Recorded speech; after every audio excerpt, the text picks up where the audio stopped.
let's dive into Week 16 news. We got a little bit to get through on this episode today. As always, injury report. We'll look at the key news and headlines and all that stuff, and we'll wrap things up with some standings and some playoff scenarios to go into Week 16.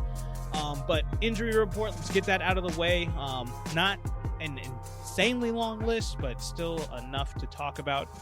Chargers tight end Donald Parham Jr. has a head injury. Don't know if they've actually listed that as a concussion yet or not, but I know it's listed as a head injury. It is Tuesday, super early. We won't New England wide receiver Nelson Aguilar does have a concussion, and he's going through the protocol for that.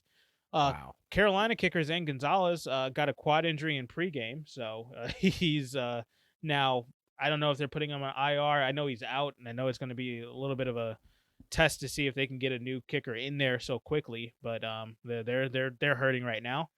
Yeah, they didn't attempt any kicks in the game. No, they did not. Couldn't. But they tried. They said what they gave. They auditioned 5 people, but moving on. None of did you see the pregame? Oh God, they were horrible. I see 2 guys try. PJ Walker was the funniest one. They just ask anybody to try. Huh? I was gonna say, we have pads. You can come down from stands if you can kick. You're a high school kicker in the NFL game. We'll sign you for one game. I thought they sent out a couple of scouts or something to put out some flyers or something. Just like, hey, come on, look, we got 2 hours. Just a short notice. Make some quick cash. I don't think they had 2 hours because he was in full pads warming up at that time. So they maybe had like 30 minutes. Tennessee wide receiver Julio Jones re-injures his hamstring. He's down again. Pittsburgh tight end Pat Freiermuth goes down with a concussion. He stays hurt. Yeah. I mean, fourth quarter is not his friend. Not. It's not. He gets injured every fourth quarter. Arizona wide receiver Rondell Moore goes down with an ankle injury. Giants wide receiver Sterling Shepard Achilles season ending is done for the year and might not be back for next year. So. It's so sad to watch him. He kept trying. He was so like hard. Little engine that just can't. It just kept trying. It kept trying. Dude, New York, learn to shut your players down. Yeah. Protect themselves. Right. Save him from himself if you can't. It's just, I don't know who's the culprit here. I agree. I think the culprit is the Giants themselves. What are you playing for? I know you have a bunch of you answered it right there. That question, exactly. What are you playing for? All right. Denver quarterback, as we stated earlier, Teddy Bridgewater has a concussion. He was hospitalized, was released, but he is dealing with a concussion. That was a nasty hit. That's back-to-back weeks he's gotten massive hits on him. Now, I have to say, for the durability award here for this guy. He's tough. I mean, I remember I called this about 4 or 5 weeks ago. I was like, I really got a strange feeling this dude's going to get knocked out the game. And it didn't happen. He managed to stay on his own 2 feet for a couple of more weeks, and now here we go. So, get better. See you in I don't know. See you in Houston next year. Yeah, we don't know. I'm petitioning for Houston. Houston needs a quarterback, and they didn't deserve that. That's all I'm saying. All right, get him a quarterback. We have at least a half-ass decent team now. That's all I'm getting at. Yeah. Moving on. All right. Tampa Bay wide receiver Chris Godwin, ACL tear and MCL sprain, season ending. He is done for the year. I don't know how you tear your ACL and sprain your MCL on the same play. Okay. I have to ask this based on Chris Godwin, this injury. Does this hurt his signing capital next year? It's going to be tough. I know for another team wants to. I'm not going to say necessarily. Tampa might give him the money, right? But I think this is it's going to be a tough market for him. And even with Tampa, I don't know if they're going to give him the full deal because this is so late in the season. He's not going to be ready for week 1. See this, I'm so gosh. I don't like it at all. But hey, Chicago, go get him because I stash him for a year. Michael Thomas thing. Oh, that's it. Injury wise. Well, I will say I want to wait until next season to make that statement. He ain't back from week 1. Michael Thomas is on the table. That would be different because Michael Thomas has happened at week 1 last year, and he didn't come back. He chose not to have surgery, and that's what made that hold off for so long. Whereas he's doing the Derrick Rose thing. Huh? Yes. Where Chris Godwin, this is so late in the season. This is more like Alshon Jeffrey when he had his injury, where it's like, okay, well, he might not be ready for week 1 because he's still doing rehab. Just the nature of the timetable. The injury. Yeah. Right. So that's where I find the differences between the two. And so I want to see him next year to see if it turns out to be something like that. Yes, then I agree with you. But I want to see him back. I can't stand an injury like that. Like no matter what. It's gonna cost you a minimum of like 10 games. Whether it's this year or next year, you're gonna get you one way or the other. Well, because I think it's also because it's like not that it's training yourself for game speed. True. And I was gonna say not that you would tear an ACL or MCL per se in the off season because it could happen. I mean, Klay Thompson's Achilles injury happened in the off season, and so did Billy Cousins that year. His ACL tear. It's not a common. It's not common, but it's possible. Right. Moving on. More Tampa Bay news. Mike Evans, hamstring injury. That one is the least severe of the 3 injuries that happened on Sunday for them. Leonard Fournette also has a hamstring injury. That one's a little bit more severe. I'm suspecting we may see Leonard Fournette in Week 18, but possibly hold him out until the playoffs. Whereas Mike Evans, I'm almost assured that he is going to play before the end of the regular season. Cincinnati running back Joe Mixon is back to practice, even though he did leave the game on Sunday with an ankle injury. Jets defensive tackle Quinnen Williams has a shoulder injury. Chicago wide receiver Jakeem Grant got a concussion in the game. Daniel Jones's neck injury has now been upgraded, and now it's season ending. So they are done. They are sidelining him for the rest of the year. And just came across today, Vegas defensive back Jonathan Abrams' shoulder injury is now season ending as well. So those were the major ones that I had. Do you have any more that you might have saw? I have a quick one. I want to go back to the Leonard Fournette thing. Oh, yeah. He is going to the IR officially. Oh, so he will be done for the regular season, yes. For sure. Yeah, that's what I was saying. I don't suspect him back until the playoffs at the minimum. And a couple of COVID updates. Oh, I keep the COVIDs off the injury report because those are just going to continue to pop up. I know, but we had 40 guys on the list today. It's a thing. Yeah. I mean, we got coaches and my gosh. I'm just Robert Saleh, man. Oh yeah, that's gonna be huge. That was the big one I wanted to really say. That Robert Saleh just came down with COVID, so he won't be on the sidelines this week. And the other big one, I want to say Austin Hooper is coming off COVID, as well as Greg Newsome in Cleveland. Well, speaking of Austin Eckler is going on to the COVID list, so for the Chargers. So there, like I said, he just does a little fist bump here. His own Tiger Woods over fantasy here. Fantasy thing. Oh, that's changing the way I'm going into free agency now. Okay. So that's that. But let's Cole Beasley. I want to throw that out there, Mister. I don't want to get. Yeah, I don't want to get vaccinated. Interesting. I don't want to speak his name on this show. No. Moving on. Buffalo changed their COVID policy. Did not go into the details of that, but they changed it right after that. The whole NFL did. Oh, was that it? Okay, they said Buffalo had updated theirs personally. Well, yeah, they might have done that, and that's perfectly fine. But let's talk about news and headlines, and let's start with that. NFL tinkering. Well, before we get into that, let's rag on Bruce Arians for a second. He goes on record and says he basically recants his zero tolerance policy when it comes to AB and everything that happened with his fake COVID vaccination card. And like you said earlier, hypocrite. Absolutely. 100%. You're a hypocrite, dude. I'm like, and all respect that I had for you, you're just chipping away at it right now. Right. And I'm like, if you just kept your mouth shut, stop being so damn judgmental early in the season, acting like you just... Yeah, if you don't say anything, nobody's talking about this. Right. You above it and everything. Like, we don't need them. We don't need this and that. Okay. What are we talking about now? Now you want to act like this dude didn't just pull off a very egregious offense here. Like, let's get real. I mean, COVID is a real thing. People are dying out here. And this... I'm just saying, and then this is your response to that after he took his little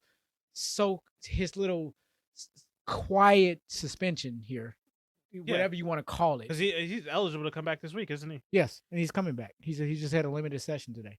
Yeah. So, I mean, I'll let you continue to No. I don't want to go too much further. I'm just saying he's all out. He's a hypocrite. I mean, the guy completely changed his tune. He did a complete 180, and I'm like, it'd be one thing for him to say we were bringing him back, and there'd be some caveat to what has happened. Mm-hmm. No, it's almost as if that never happened. It's just like, oh my God, let's just bring him in with open arms. And dude, you never brought him in with open arms. Why? What is going on right now? Outside of, we know everybody's falling apart, but it's kind of funny. And like, now you got to come back with your legs tucked between your legs. And now you got to coddle to this guy. And now you're going a little bit overboard as far as I'm concerned. And I agree. But it's not a good look. But this is where I'm like, but this is what the NFL as a whole is doing, because now they've changed their protocol in a week where last week we had 150 plus player or personnel test positive for COVID. With the new Omicron variant absolutely decimating the country, we've had our first death of the Omicron variant down in Texas this week as well. It pops up this week and it takes out somebody this week. And now we're talking about tinkering with the COVID protocols. I thought they were going to make them stricter. No. They said, you know what? We're just going to eliminate mandatory testing for vaccinated players. They can't test positive for COVID if we don't make them take the test.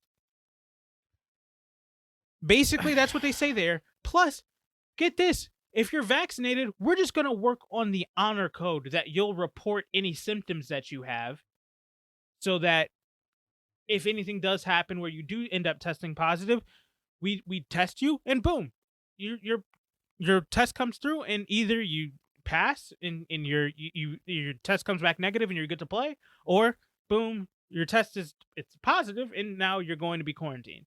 But it's on an honor code that you have to report that you're having symptoms if you're vaccinated. Everything stays the same for any high-risk players, and you get to opt out if you don't want to get vaccinated or anything like that, and you don't like the new rules. But for as 95% of the positive tests that happened, the 150 positive tests, all came from vaccinated players, and just because they're asymptomatic does not mean they can't spread COVID.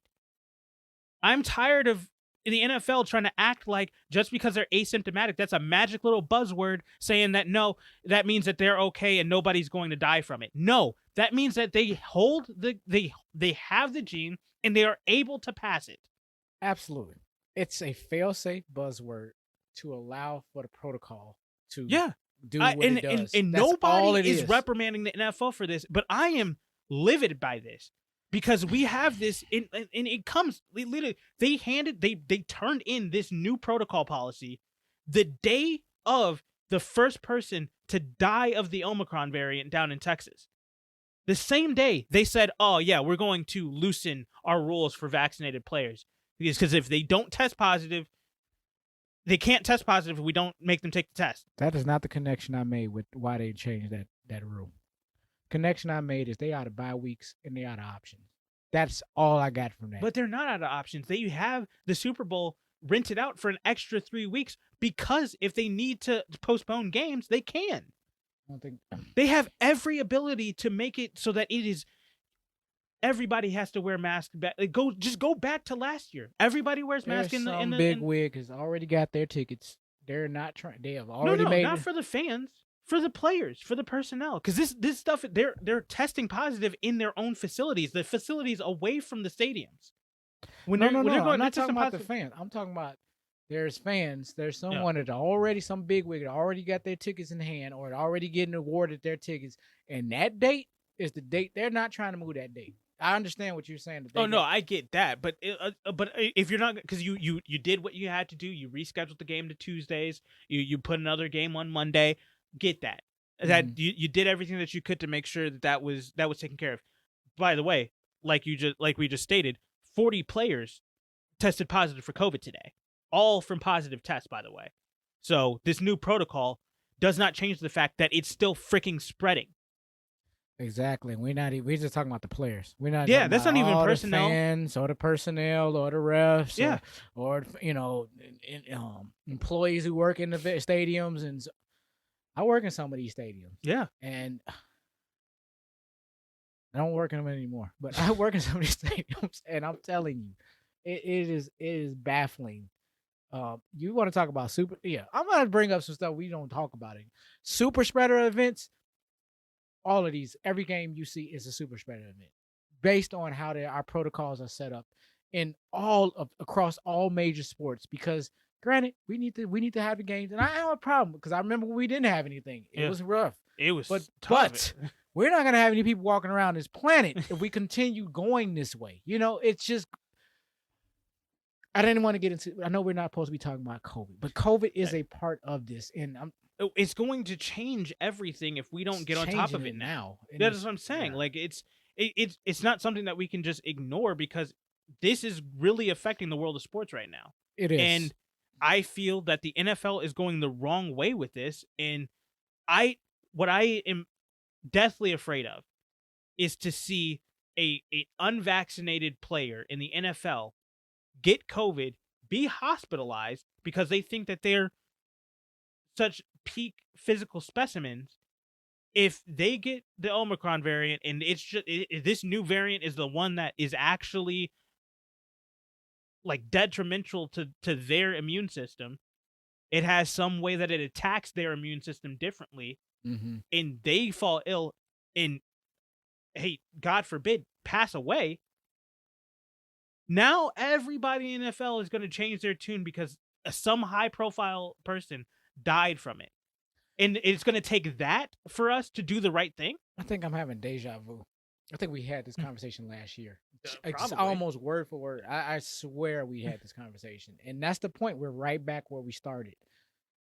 NFL did a good job of being able to, they taking some measures and we know a little bit more about the virus and so on and so forth. But now we're here where there has been outbreaks within your league and your organizations. And for multiple weeks now. It's not just like this is the first week that it's happened. Right. This has been a long-standing. We saw it creep up a few weeks back, and then it was 1 to 2 players, and then it was 2 to 5, 5 to 10, and then boom, this last week happened where 150 players got it. Or sorry, 150 player/personnel got it. Didn't matter, but it's just all over the league. Yeah. It wasn't like, there was these 4 teams, and that was all. No. Yeah. Everywhere. It wasn't like last year where Tennessee had the first outbreak and then Baltimore had their outbreak and Pittsburgh had to get rescheduled. Right. Yeah. That was more controlled. Yeah. And this is everybody in the league. Widespread. And we're just talking about just the players. 8 to 10 players per team and then 10 to 20 personnel per team. Yeah, and now we didn't mention anything from 20 to 50,000 fans in the stands now that we did not have last year. They're not getting tested. They all went back home. Fans, family, kids. I feel like babies, every single I've NFL seen infants in these stadiums. I'm talking about newborns that with can't the little get vaccinated. No, with the little things on, and they don't have any masks. All they got is headphones on, and that's fine that you want to protect their ears, but you're not protecting their immune systems. And I'm like, you would actually bring your newborn child out to one of these events? I will say, I'm not gonna go down there. There was actually been a study done on babies that were born during last year, 2020, when COVID hit and beyond. There are some babies that actually have the antibodies already from their mothers being vaccinated. Interesting. Which I thought was that's insane, but that's neither here nor there. Still, if those are people that are not vaccinated and they're not getting tested and they're coming into stadiums and they're passing it along, I hear you. We're done preaching to you all. I think we said our piece. That's the only reason why I brought up COVID. It's just as relevant as this injured list. It's just it's becoming that now because of the names that are popping up even beyond. Now we're in a brand new week. I just thought it would be. I think we'd be remiss not to at least mention these few names that we just mentioned. And I wanted to mention a few guys who actually came off. My gosh, in the midst of all this, some people actually came off the list. So no, that is true. So anyway, I just want to throw that out there. That's what I do have some other notes, but I know you did too, so I'll just. Oh, there's some more news outside of COVID that we need to get to. Yes. But if you have more notes on this to wrap it up. No, not for COVID. Okay. I'm done with COVID. All right. Well, let's get to some good news. Good news for some people in the league. Please. Green Bay is the first team to clinch a spot in the playoffs. I said for some people. NFC North title, they've got it. They were the first team, so we do have to mention that. We do? We do. No, we already did. Yeah. I do have some news for you on Bashaud Breeland's release from Minnesota. Talk to me. So it is reported that from Mike Zimmer's point of view that Breeland had an altercation of sorts at practice and within the locker room with both Mike Zimmer and other players in the locker room.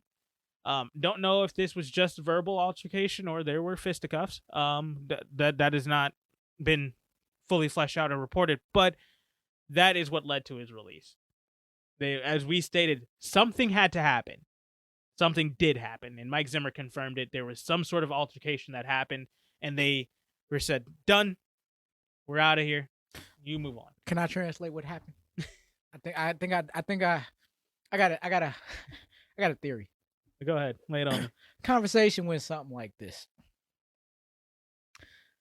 They're in there doing their practice and whatever, and they just having their constant, locker room talk or whatever, just workouts or whatever's going on in practice. And somebody probably just, they're doing their own routine thing, and something came out to the tone of, "This is how we do things here in Minnesota. Blah blah blah. This is how we get things done. You come on, guys. Rah rah rah speech. This and that." It was something like that. Something in the realm of a rah rah speech. So I'm trying to hype up the players. What is Bashaud Breeland's resume? Just recent resume. He comes from a championship pedigree. And then you come over to the friendly confines over here in Minnesota. U.S. Bank Stadium. Notorious losers. When it comes to championships, let's just go there. And everything except for the WNBA. Right. And and this dude probably, and I think Breeland flexed on him about what a real champion is and what winning really It doesn't look like that. And it don't look like the damn thing we're doing here. And I think he really went there with it. And then Zimmerman got offended. And I'm like, which is interesting because I'm like, dude, you already got a foot out the door.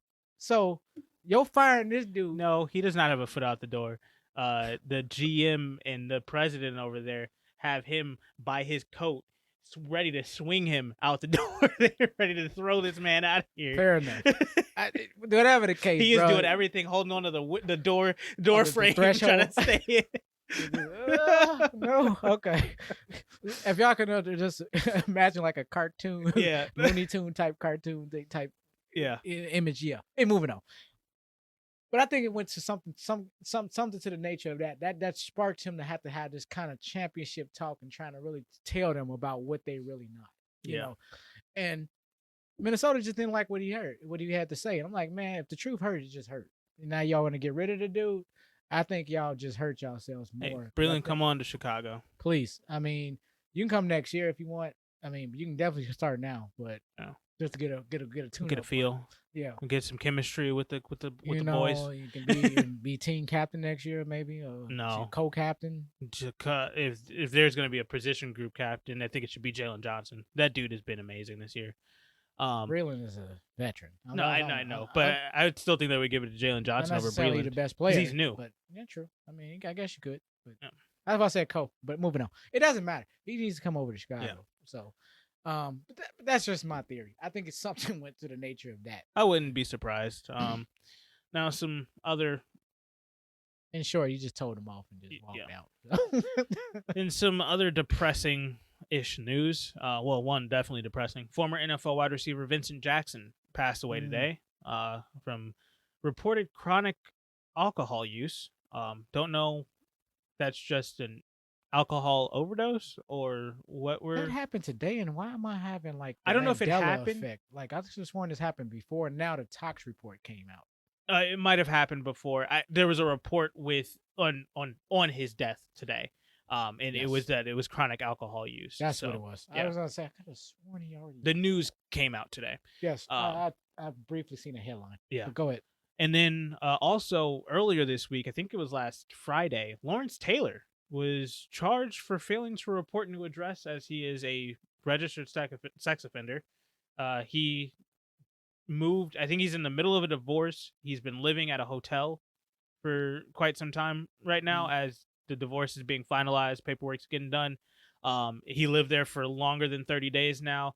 He got arrested and charged for failing to report a new address. He is working with the police on that, so they aren't expecting to officially file these charges and try to reprimand him for it. But it is something that did come across this past weekend. So those are the major news headlines that I have. I know you got a couple more notes. Lay them on me. I do.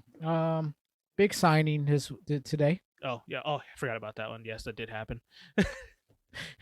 Running back journeyman. Yeah. Le'Veon Bell finds his way in Tampa. Surprise, surprise.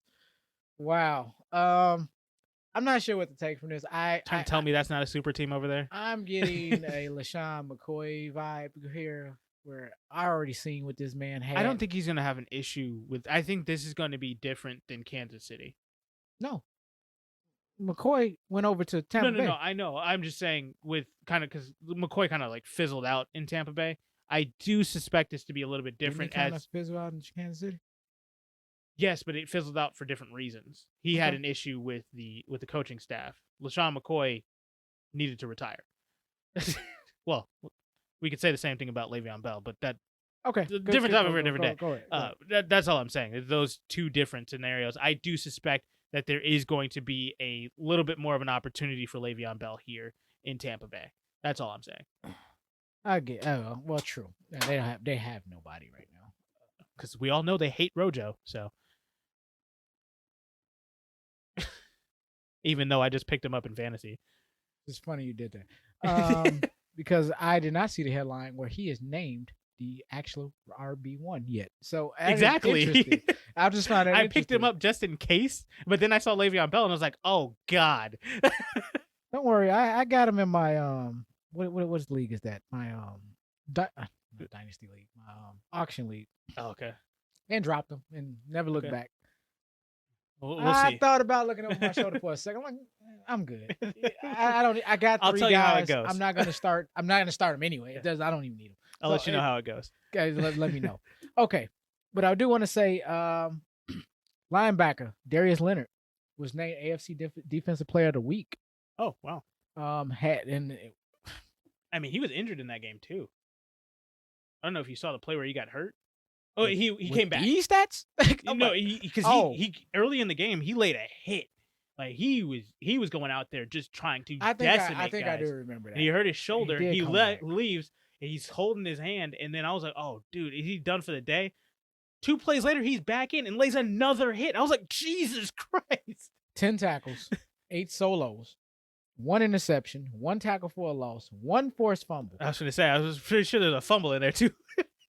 Lit up the stat line. I mean, if there's ever a stat line, dude, that is like the best. That's like into basketball for offensive players who just rebounds, steals, assists, five, all the way across, steals and assists and blocks. How did you get?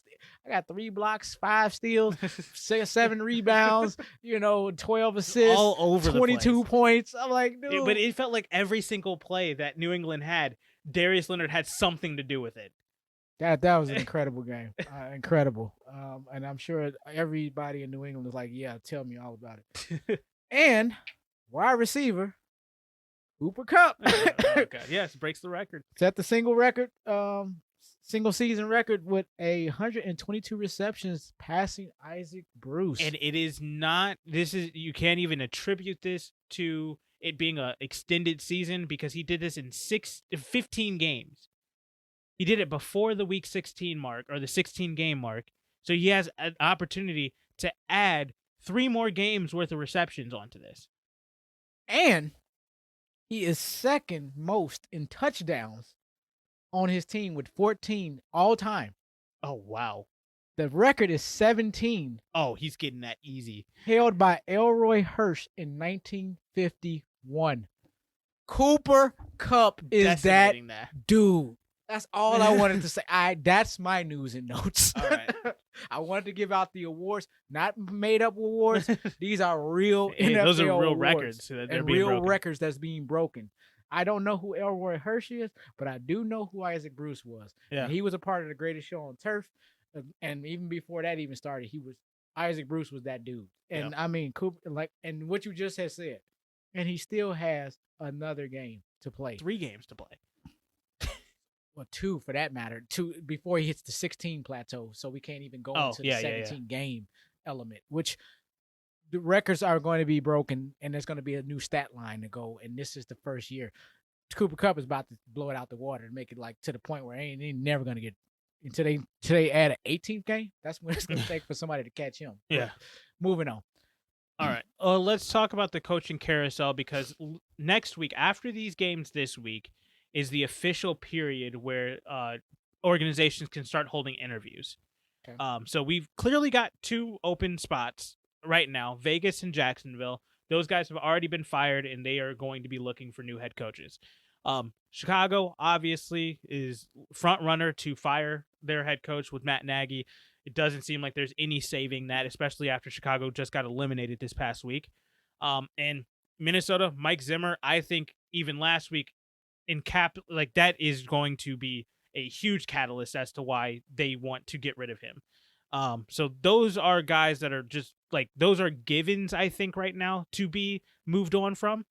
And then we got some guys that are a little bit more questionable, but they're definitely leaning towards these guys aren't going to be here next year. Denver with Vic Fangio. That one is closer to him possibly staying, especially since they're still in playoff contention. But if the bottom falls out the next 3 weeks, definitely could see him getting fired. Mm-hmm. Carolina, Matt Rule. They're not moving in the right direction right now. We don't know if they really have a direction anymore. So if the bottom continues to fall out for them, we could definitely see them moving on from him. Yep. Seattle, Pete Carroll, especially now that Russell Wilson has had his first losing season. If there was a time to fire him, it'd be now. In New York Giants, Joe Judge. I did hear 2 more coaches on the hot seat that I'm definitely like. Is he still not on the hot seat? Who? Joe Judge. No. He to me he is. Okay. There are 2 guys that have been reported to be on the hot seat that I'm just like, why the hell would they be? Cincinnati, Zach Taylor. The heck? Are you serious? Yes. There are reports that they are possibly looking for his replacement, and I'm just like, is there a hot commodity that they just feel that they need to just jump on? He was their hot commodity just last year. I'm just like, what the? I don't know. I thoroughly disagree with that one. But then Houston's David Culley, a one and done, just kind of like, God, sorry, bud, it's not working. So, I'm like, okay, he's been handed the worst hand ever. So let's give him another year to try to correct some things, and maybe we could see something else. But just wanted to mention those names in those teams, because those are the ones that you're probably going to want to watch to see if they do move on from their guy. So we've got 8 potential, basically 4 for sure. We have 2 for sures, another 2 that are like, all right, barring a historic comeback, these 2 guys are gone. In Chicago and Minnesota. So 4 almost guaranteed open spots this year. And then another 6 more of possibly, as if things continue the way that they are, these spots could be open too. So up to 10 could be wide open positions right now. Just wanted to throw those out there. But let's go ahead and look at the standings as we head into week 16. And like I said, we have another officially eliminated team, mathematically not able to get back into it, with Chicago falling to 4-10. They are now out of it. They join the likes of the Detroit Lions, New York Jets, Jacksonville Jaguars, and Houston Texans. But AFC-wise, top 10 are looking at Kansas City at 10-4, New England at 9-5, Tennessee at 9-5, Cincinnati rounds out the division winners at 8-6, or division leaders anyway. And then wild card spots are currently held by the 8-6 Colts, 8-6 Chargers, 8-6 Bills. And then the three just outside of the bubble there are the Baltimore Ravens at 8-6, Pittsburgh at 7-6-1, and the Vegas Raiders at 7-7, keeping their playoff hopes alive. Looking over to the NFC, got Green Bay at the top right now at 11-3. Dallas is at 10-4, Tampa Bay at 10-4, Arizona at 10-4. Those round out the division leaders. Wild card spots are held by a 10-4 Rams team, 8-6 San Francisco team, and Minnesota at 7-7. Philadelphia, New Orleans, and Washington. Philadelphia and New Orleans are 7-7. Washington's at 6-8, and that is the playoff bubble as it stands right now in both the AFC and NFC. Week 16 does hold some playoff clinching scenarios. And we'll start with the AFC side of things. Kansas City can win the AFC West this week.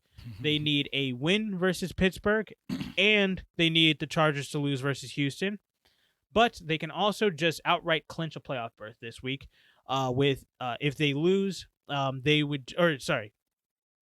if that scenario doesn't happen with the Chargers losing, or if Kansas City loses, they would just need a loss from Baltimore, Buffalo, the Chargers, Indy, or Cincinnati. One of those five need to lose, and they will be in the playoffs for sure. Okay. So they don't need all of them to lose. They just need one of them to lose. Or they can just can just win and get the AFC West. Beat the hell out of Pittsburgh and just end all that. Please do. I hate Pittsburgh. New England, they can win the AFC East this week with just an outright win versus Buffalo, but they would also need Miami to lose to New Orleans to officially lock it up. After they could have, if they would have beat Indy last week, a win versus Buffalo would have locked it up. But unfortunately, now they need a little bit of help from Miami to get that officially locked in. Mm-hmm. Tennessee, they can win the South. If they win versus San Francisco and have Indy lose against Arizona, that is possibly the most plausible out of those two between Tennessee and New England. Leave those two up in the air. Let's look at the NFC side of things. Yes. Dallas, they can win the NFC East in the NFC East this week, with a win versus the Washington football team, or if Philadelphia loses versus against the Giants. So they need one or the other to happen, and they will win the NFC East. Tampa can win the NFC South if they just get an outright win versus Carolina, or have New Orleans lose to Miami. Oh boy, that's win-win right there for them. Yeah, Arizona can clinch a playoff berth this week. They won't be able to lock up the division, but they can clinch a playoff berth with a win versus Indy, and the Rams can also clinch a playoff berth if they win versus Minnesota this week. So those are all the playoff scenarios. Everything else is wide the hell open. And neither number one seed is locked up at all, and there's no opportunity to lock it up this week. Actually, Dallas has a very good opportunity to get the number one seed now. If Green Bay loses one game and Dallas wins out, which Dallas has a pretty easy schedule as they're only playing divisional opponents, they just win out. They just need Green Bay to lose one game, and they have the number one seed. They have the tiebreaker over them. So that's that. Those are the playoff clinching scenarios, and that will do it for any news and headlines this week.